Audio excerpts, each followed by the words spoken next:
নেপালের নগরকোটে আসার পরে চমৎকার একটা ঝুলন্ত ব্রিজ আপনারা পাবেন যদি এখানে আসেন। দেখেন, একটা পাহাড়ের সাথে আর একটা পাহাড় ঠিক এই ঝুলন্ত ব্রিজ দিয়ে সংযোগ করেছে, এবং ঝুলন্ত ব্রিজটা খুব খুব মানে কি বলবো, ভয়ঙ্কর। আমি একটু দেখাতে চাই। এখান থেকে নিচে তাকালে এতটা ভয় লাগে। এবং এখানে যে ব্রিজটা, এখানে একদম মেটাল, সব কিছু এখানে 100% মেটাল দিয়ে তারা তৈরি করেছে। এত জোস, ও মাই গড। একটু হার্ট দুর্বলতা আছে, তারা অবশ্যই সাবধানে আসবেন। আর এই ঝুলন্ত ব্রিজের উপর থেকে আমরা যখন হাঁটছি তখন কিন্তু ব্রিজটা ঝুলছে, মানে দুলছে, আমাদের শরীরটাকেও দুলাচ্ছে। ভয় লাগছে, আবার ভালো লাগছে, অনেক মজাও লাগছে। নিচে যদি আমরা একটু দেখি, এতটা গভীর। ও মাই গড, এইটা মানে কি বলবো ভাই, আমরা এর আগে একবার স্কাই ব্রিজ দেখলাম, সেইটার চেয়ে অসাধারণ, সেইটার চেয়ে অসাধারণ। কিভাবে ভাষায় প্রকাশ করব আমি জানি না, কিভাবে যে আসলে প্রকাশ করব আমি ঠিক জানি না। অস্থির। চিৎকার করলে সেটা আবার রিফ্লেক্ট হয়ে আসে, আমি দেখি পারি কিনা।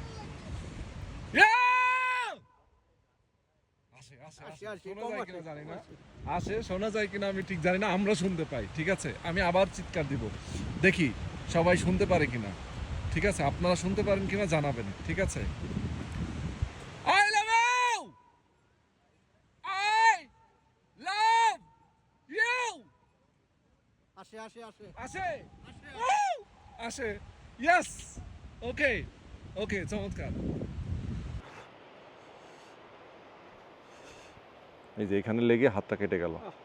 ইস, এই যে তারের মাথায় একটা গুতা লাগলো। ওকে,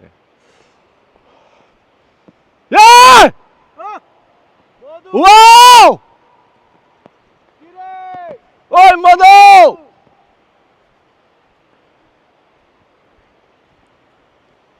পুরো অস্থির লাগে এই ঝুলন্ত ব্রিজটা। দেখেন, মানে খুবই খুবই খুবই চমৎকার। আসলে এরকম একটা জায়গায়, যেমন মানে কি বলবো, ভাষায় প্রকাশ করতে পারতেছি না, এত অস্থির।